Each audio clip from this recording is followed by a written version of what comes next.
Good evening friends, कैसे हैं भाई आप लोग अच्छे हैं। तो फ्रेंड्स, आप सभी मित्र साथियों के लिए हम यहाँ पे डेली 50 जो है लुसेंट जीके जीएस के प्रश्न लाते हैं। लुसेंट और प्लस में बात करते हैं मेरे साथियों एनसीईआरटी यानी दोनों के जो होते हैं मिक्स प्रश्न होते हैं। और ये जो प्रश्न होते हैं ये हर एक कम्पिटिटिव एग्जाम के लिए इम्पोर्टेंट होते हैं, वह चाहे आप जिस एग्जाम की तैयारी कर रहे हैं। तो फ्रेंड्स, डेली हम लोगों की क्लास होती है 7 PM में, ठीक है। 7 PM में फ्रेंड्स डेली क्लास होती है जिसमें हम लोग लुसेंट और प्लस में एनसीईआरटी के दोनों प्रश्नों को मिक्स करके पढ़ाते हैं, ठीक है। तो हर टॉपिक्स वाइज हम आप लोगों की क्लास लेते हैं और यहाँ पे प्रश्न कराते हैं। डेली 50 प्रश्न लेते हैं। तो फ्रेंड्स, आपके लिए इंपॉर्टेंस क्लास होता है, वह आप लोग जरूर देखिए उस लेक्चर को और इस चैनल को सब्सक्राइब कर लीजिए और शेयर कर दीजिए, ठीक है। तो आज भी हम आप लोगों के लिए रिकॉर्डेड क्लास लेकर आ रहे लिए हैं और यहाँ पे 50 प्रश्न देखने वाले हिस्ट्री के, ठीक है फ्रेंड्स। तो आइए चलिए हम लोग स्टार्ट करते हैं क्लास को। टाइप 1 से रिलेटेड प्रश्न है प्रागैतिहासिक काल और हड़प्पा सभ्यता। इसके अंतर्गत और भी आप लोगों को विभिन्न प्रकार के जो है टॉपिक्स देखने को मिलेंगे आज की क्लास में, ठीक है फ्रेंड्स। तो यहाँ पे एंशिएंट हिस्ट्री यानी प्राचीन इतिहास से रिलेटेड प्रश्न फटाफट रिवीजन हम लोग करेंगे। ज्यादा प्रश्न नहीं है, 50 प्रश्न है, फटाफट हम लोग कर लेंगे, ठीक है फ्रेंड्स। तो यहाँ पे देखेंगे पहला प्रश्न है कि सिंधु घाटी सभ्यता के शहरों की गलियां कैसी थी। तो सिंधु घाटी सभ्यता के शहरों की गलियां कैसी थी?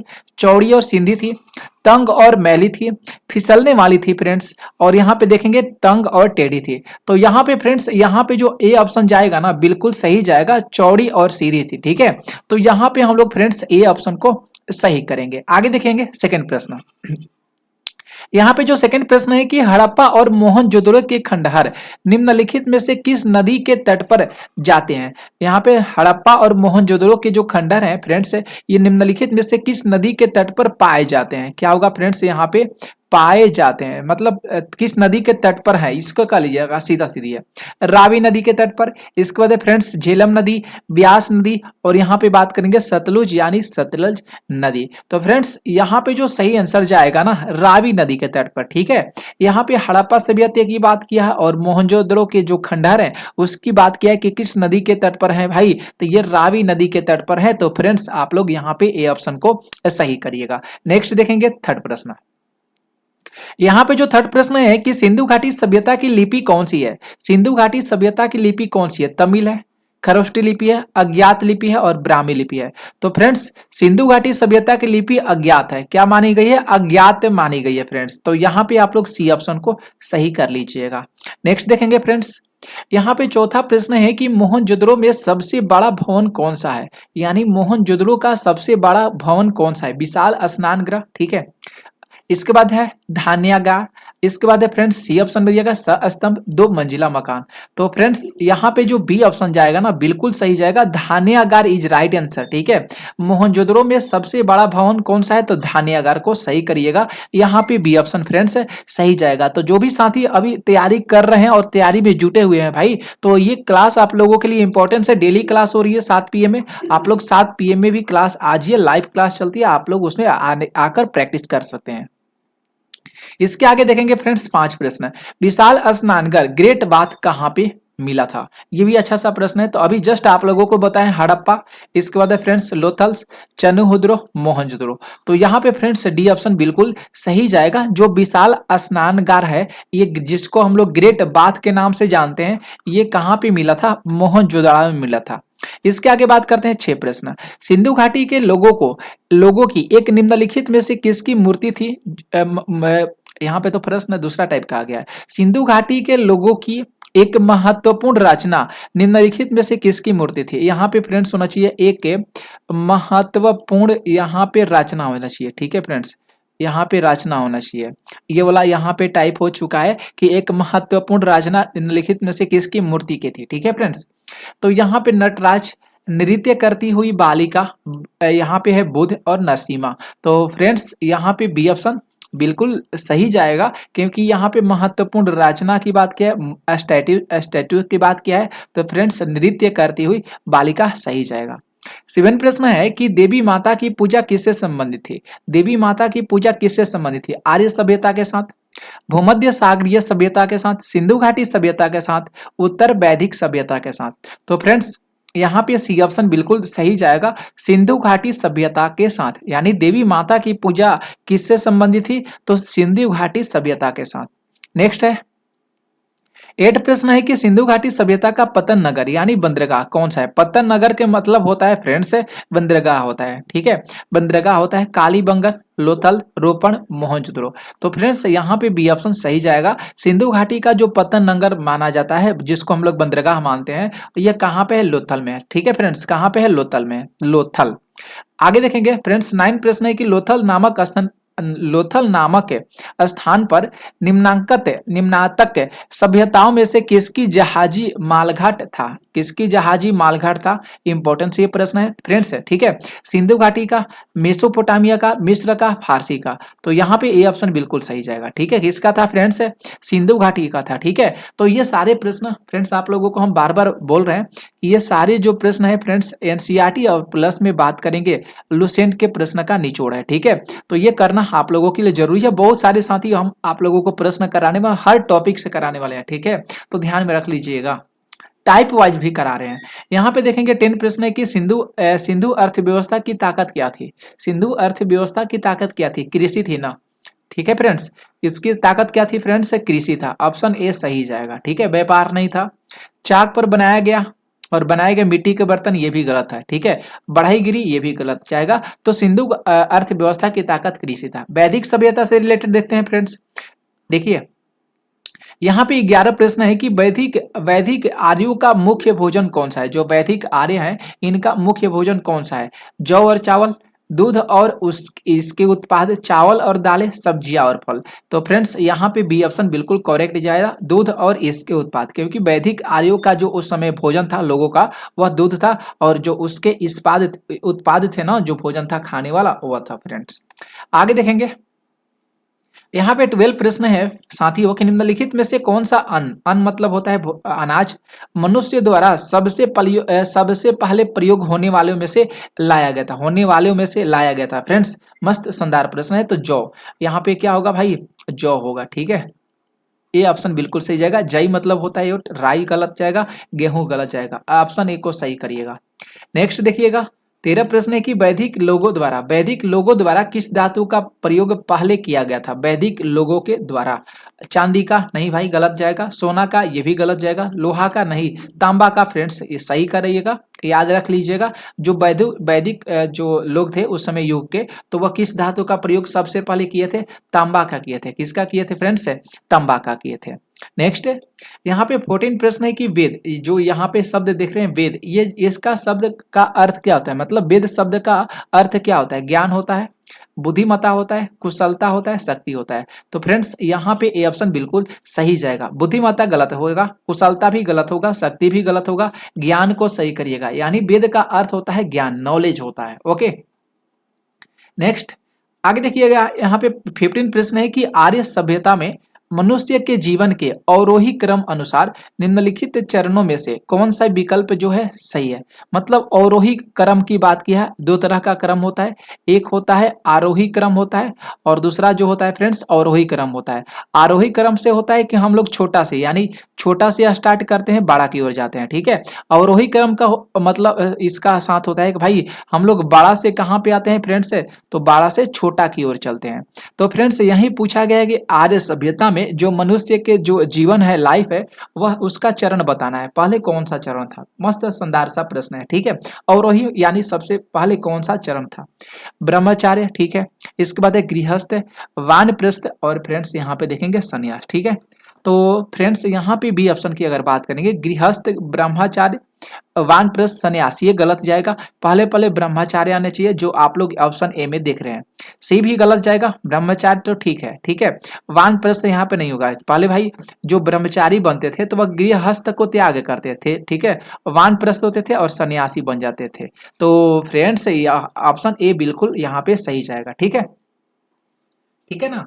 तो ध्यान में रख लीजिएगा, यहाँ पे सही पूछा गया तो यहाँ पे ए ऑप्शन बिल्कुल सही जाएगा। आगे बात करते हैं फ्रेंड्स, यहाँ पे 16 प्रश्न है कि आर्य पूर्वी के साथ अपने संघर्षों में सफल रहे। क्यों भाई? वह जो थे आर्य के जो लोग थे वह अपने संघर्षों में सफल रहे थे। क्या? क्यों भाई? क्योंकि उन्होंने बड़े पैमानों पर हाथियों का प्रयोग किया था। नहीं भाई, यहाँ पे बड़े पैमानों पर हाथियों का प्रयोग नहीं किया था, गलत जाएगा। वे अधिक लंबे और अधिक बलवान थे। नहीं, अधिक लंबे और अधिक बलवान नहीं थे यहाँ पे, ठीक है। इसके बाद वे एक उन्नत शहरी संस्कृति से नहीं भाई, वे एक उन्नत शहरी संस्कृति से बिलोंग नहीं करते थे। डी ऑप्शन की बात करेंगे, उन्होंने घोड़ों द्वारा चलाए जा रहे रथों का प्रयोग किया था। बिल्कुल सही बात यहाँ पे कर रहा है कि जो आर्य थे, आर्यों पूर्वी के साथ अपने संघर्ष जो युद्ध हो रहा था भाई, संघर्षों में सफल रहे थे। क्यों सफल रहे थे? क्योंकि उन्होंने घोड़ों द्वारा चलाए जा रहे रथों का प्रयोग किया था, इसलिए भाई वह सफल रहे थे, ठीक है। तो डी ऑप्शन सही जाएगा, क्योंकि आप लोग प्रश्न देखें कैसे है ना। 17 प्रश्न है कि आरंभिक वैदिक काल में वर्ण व्यवस्था किस पर आधारित थी? आरंभिक वैदिक काल में तो शिक्षा पर नहीं भाई, जन्म पर नहीं, नहीं फ्रेंड्स, व्यवसाय पर बिल्कुल हाँ जी, ये सही ऑप्शन जाएगा जी, सी ऑप्शन, ठीक है। आरंभिक वैदिक काल में वर्ण व्यवस्था जो है ये किस पर आधारित थी? व्यवसाय पर आधारित था। किस पर फ्रेंड्स? व्यवसाय पर, ठीक है। इसके आगे बात करते हैं। 18 प्रश्न है कि आर्यों को एक जाति कहने वाला पहला यूरोपियन कौन था? आर्यों को एक जाति कहने वाला पहला यूरोपियन कौन था फ्रेंड्स? ठीक है, ये अच्छा सा प्रश्न है। सर विलियम जोन्स नहीं, ये नहीं कहते भाई। एच विल्सन नहीं कहते, मैक्स मुलर बोले थे। ये सही जाएगा, यानी बात करेंगे फ्रेंड्स, सी ऑप्शन सही जाएगा। याद रख लीजिएगा, बहुत छोटे छोटे कोटेशन के तौर पर हम आप लोगों को ले रहे हैं क्लास और प्रश्न लिए हैं, ठीक है। तो आर्यों को एक जाति कहने वाला जो पहला यूरोपियन था ना, जिसका नाम था मैक्स मुलर, ठीक है। नेक्स्ट 19 प्रश्न है कि आर्यन जनजातियों की प्राचीनतम बस्ती कहां पे है? आर्यन जनजातियों की प्राचीनतम बस्ती उत्तर प्रदेश, गलत। बंगाल, गलत। सप्त सिंधु, बिल्कुल सही जाएगा, सी ऑप्शन सही जाएगा, सप्त सिंधु। नेक्स्ट 20 प्रश्न है कि वैदिक युग में राजा अपनी जनता से जो कर वसूलते थे उन्हें क्या कहते थे? बहुत अच्छा सा, सुंदर सा, मस्त और ये शानदार प्रश्न है। जो वैदिक युग में जो राजा होते थे वह अपनी जनता से कर यानी टैक्स वसूलते थे, उस समय उसको बलि कहा जाता था। क्या बोला जाता था फ्रेंड्स? उसको बलि बोला जाता था। विदथ गलत जाएगा, वर्मन दूसरा हो जाएगा, कर यानी कर तो पूछा गया, कर नहीं बोला जाएगा, टैक्स हो। इसके आगे नेक्स्ट 21 प्रश्न है कि प्रसिद्ध गायत्री मंत्र कहां से लिया गया है? प्रसिद्ध गायत्री मंत्र कहां से लिया गया है? यजुर्वेद से नहीं भाई, ऋग्वेद से लिया गया है। अथर्ववेद, गलत जाएगा। तो यहाँ पे सी ऑप्शन बिल्कुल सही जाएगा, यानी प्रसिद्ध जो गायत्री मंत्र है यह ऋग्वेद से लिया गया है। नेक्स्ट यहाँ पे 22 प्रश्न है कि भारतीय प्रतीक पर उत्कीर्ण सत्यमेव जयते कहां से लिया गया? यहाँ पे सत्यमेव जयते है फ्रेंड्स, ये कहां से लिया गया है? ऋग्वेद से नहीं भाई, ये गलत जाएगा। मत्स्य पुराण से गलत हो जाएगा। भगवत गीता से गलत जाएगा। मुंडको उपनिषद से लिया गया। बहुत अच्छा सा फ्रेंड्स, यहाँ डी ऑप्शन बिल्कुल सही जाएगा, ठीक है। सत्यमेव जयते कहां से लिया गया है फ्रेंड्स? मुंडको उपनिषद से लिया गया है। नेक्स्ट 23 प्रश्न है, निम्न में से किस विदुषी ने वाद विवाद में अजय या एकलव्य को चुनौती दी गई थी? बहुत अच्छा सा, सुंदर सा यह प्रश्न है। घोषा नहीं भाई, गलत जाएगा। गार्गी को दिया गया था। अपाला, मैत्रेय, गार्गी, यहाँ पे डी ऑप्शन दिया गया है फ्रेंड्स, तो डी ऑप्शन यहाँ पे सही जाएगा, ठीक है फ्रेंड्स। आगे देखते हैं। बौद्ध धर्म से यहाँ पे रिलेटेड प्रश्न आ चुका है। 24 प्रश्न है कि बुद्ध किस वंश से संबंधित थे? तो बुद्ध देखेंगे ज्ञात्रिक नहीं भाई, शाक्य वंश से थे, तो ये ऑप्शन गलत जाएगा। बी की बात करेंगे मौर्यंश, ये भी गलत जाएगा। हाँ, सही ऑप्शन जाएगा यहाँ पे शाक्य वंश, सी को सही किया जाएगा, ठीक है। बुद्ध जो थे फ्रेंड्स ये शाक्य वंश से बिलोंग करते थे, शाक्य वंश से थे। नेक्स्ट यहाँ पे बात करेंगे फ्रेंड्स कि प्रथम बौद्ध परिषद कहाँ पे आयोजित किया गया था? प्रथम बौद्ध परिषद राजगीर में आयोजित किया गया था। वैशाली गलत जाएगा, ठीक है। कश्मीर यहाँ पे गलत जाएगा। राजगिरी सही जाएगा, सी ऑप्शन, ठीक है। नेक्स्ट यहाँ पे देखेंगे 26 से प्रश्न है कि निम्न में से बौद्ध साहित्य की पहचान की दी है, यानी बौद्ध साहित्य की पहचान करना है। तो भाई उपनिषद नहीं होता है, अंग भी नहीं जाएगा, आरण्यक नहीं जाएगा, त्रिपिटक को सही करिएगा। ऑप्शन ये सही जाएगा, बौद्ध साहित्य की पहचान करेंगे होता है। नेक्स्ट 27 प्रश्न है कि बुद्ध ने अपना प्रथम प्रवचन कहाँ पे दिए थे? तो बुद्ध ने अपना प्रवचन दिए थे सारनाथ में, ठीक है। सारनाथ ने सबसे पहले अपना उपदेश दिए थे बुद्ध भगवान, तो बी ऑप्शन बिल्कुल सही जाएगा। नेक्स्ट 28 प्रश्न है कि धातु से बने सिक्के सबसे पहले किस काल में कहाँ प्रकट हुए थे। बहुत अच्छा सा यह सुंदर सा प्रश्न है कि धातु से बने सिक्के सबसे पहले किस काल में कहाँ पे प्रकट हुए थे। हड़प्पा काल में? नहीं भाई, गलत जाएगा। उत्तर वैदिक काल में? नहीं फ्रेंड्स, उत्तर वैदिक काल में जो है ये सिक्के नहीं बने थे। ठीक है, बुद्ध के काल में बात करेंगे तो सी ऑप्शन बिल्कुल सही जाएगा, सी को सही किया जाएगा। नेक्स्ट आगे देखिएगा फ्रेंड्स, यहाँ पे 29 प्रश्न है कि प्रारंभिक बौद्ध जो है, प्रारंभिक बौद्ध है धर्म ग्रंथों की रचना किसमें की गई थी, किसमें की गई थी, ये प्रश्न है। ठीक है, अब प्राकृत पाठ में, ठीक है फ्रेंड्स बताइएगा, प्राकृत पाठ में, पाली पाठ में, तो फ्रेंड्स यहाँ पे बी ऑप्शन जाएगा सही आंसर। प्रारंभिक बौद्ध धर्म ग्रंथ की रचना किसमें की गई थी, तो पाली पाठ में किया गया था। किसमें? पाली पाठ में। ओके, नेक्स्ट यहाँ पे 30 प्रश्न है कि बुद्ध को प्रबोध कहाँ प्राप्त हुआ था। फ्रेंड्स बुद्ध को प्रबोध जो है कहाँ पे प्राप्त हुआ था, तो यहाँ पे सारनाथ गलत जाएगा, प्रबोध प्राप्त हुआ था गया में, यानी फ्रेंड्स यहाँ पे बी ऑप्शन सही जाएगा, बोध गया। कपिल वस्तु गलत, राजगिरी भी गलत जाएगा। नेक्स्ट देखिएगा 31 प्रश्न है कि बुद्ध धम्म और संघ मिलकर क्या कहलाता है। त्रिपिटक या उस समय आप लोगों को पता है त्रिरत्न बोला जाता है, बुद्ध धम्म और संघ बोलकर त्रिरत्न बोला जाता है फ्रेंड्स, तो यहाँ पे ए ऑप्शन सही जाएगा। त्रिवर्ग गलत जाएगा, त्रिसर्ग त्रिमूर्ति गलत जाएगा। ठीक है, याद रखिएगा फ्रेंड्स, ये सारे लुसेंट और एनसीईआरटी के प्रश्न है।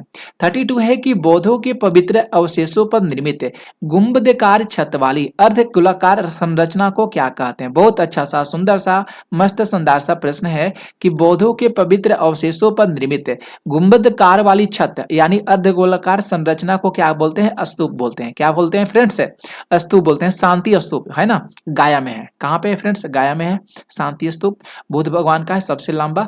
यहाँ पे 33 प्रश्न है कि बुद्ध की मृत्यु किस वर्ष में हुआ था। बुद्ध की मृत्यु किस वर्ष हुआ था, तो 483 ईसा पूर्व हुआ था। ईसा पूर्व हुआ था ना फ्रेंड्स, 483 ईसा पूर्व, ए ऑप्शन सही जाएगा। याद रखिएगा फ्रेंड्स 483 क्या होगा भैया, 483 होगा, 438 नहीं होगा, 453 भी नहीं होगा, 468 भी नहीं होगा, क्या होगा, तो 483 होगा।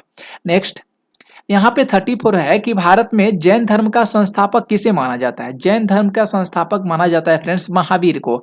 गौतम तो गलत जाएगा, हाँ यहाँ पे बी ऑप्शन दिया गया है फ्रेंड्स, कि महावीर को। चंद्रगुप्त नहीं माना जाता है, अशोक को भी नहीं माना जाता है। नेक्स्ट अगला जो फ्रेंड्स प्रश्न है कि वर्धमान महावीर ने परिनिर्वाण कहाँ पे प्राप्त किए थे। कहाँ पे प्राप्त किए थे, तो पावापुरी में। ठीक है, पावापुरी यहाँ पे फ्रेंड्स जाएगा सही आंसर। ऑप्शन ए को सही करिएगा, पावापुरी। ठीक है, पावापुरी कहाँ पे है भाई, तो ये नालंदा गया हो जाएगा ना, बिहार में। इसके आगे बात करते हैं 36 प्रश्न है कि जैन साहित्य को क्या कहते हैं भाई। जैन साहित्य को क्या बोलते हैं, तो जैन साहित्य की बात बोला है तो उसको आगम बोला जाता है। त्रिपिटक नहीं बोला जाता है, वेद भी नहीं बोला जाता है, आर्य सूत्र भी नहीं बोला जाता है, आगम याद करिएगा फ्रेंड्स, डी सही जाएगा। ठीक है, जैन साहित्य को क्या बोला जाता है, आगम बोला जाता है। नेक्स्ट 37 प्रश्न है कि दक्षिण भारत में प्रसिद्ध जैन मंदिर कहाँ पे स्थित है। दक्षिण भारत में प्रसिद्ध जैन मंदिर कहाँ पे स्थित है, तो श्रवणबेलगोला में स्थित है। रामेश्वरम गलत, कांचीपुरम गलत, मदुरई गलत, यहाँ पे डी सही जाएगा। ठीक है फ्रेंड्स, तो याद रखिएगा दक्षिण भारत में जो प्रसिद्ध जैन मंदिर है भाई, ये कहाँ पे है, श्रवणबेलगोला में है। नेक्स्ट यहाँ पे 38 है कि 6ठी शताब्दी ईसा पूर्व मगध में किसका विशाल भंडार था। मगध में किसका विशाल भंडार था भाई, तो लोहा का था। मगध की बात किया है ना यहाँ पे पूर्व मगध में, तो लोहा का सबसे विशाल भंडार था फ्रेंड्स। एफी, इसका संकेत एफी होता है ना। तांबा गलत, टीन गलत, लेड गलत, लौह सही जाएगा, डी सही जाएगा।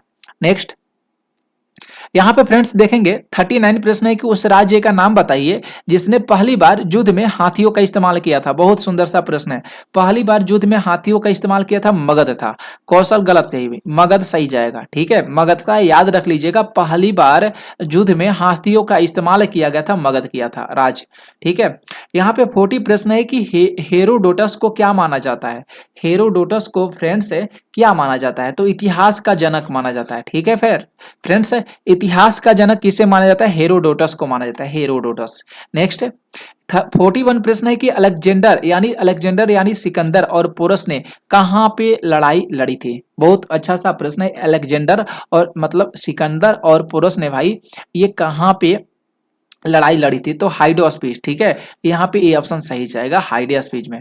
इसके आगे बात करेंगे 42 है, निम्नलिखित मगध के राजवंशों का कालक्रम बताना है, कि फ्रेंड्स यहाँ पे सही जाएगा कौन सा आंसर, कालक्रम की बात किया है तो पहले हर्यक वंश आता है, तो यहाँ पे फ्रेंड्स ये पहले जाएगा, ठीक है, पहले हर्यक वंश यानी चौथा जाएगा। इसके बाद शिशुनाग वंश आता है, दूसरा सही जाएगा फ्रेंड्स। इसके बाद बात करेंगे तो ओके भाई ठीक है फ्रेंड्स, एक बार क्लास को एक बार फ्रेंड्स क्लास की वीडियो को आप लोग शेयर कर दीजिएगा, ठीक है फ्रेंड्स।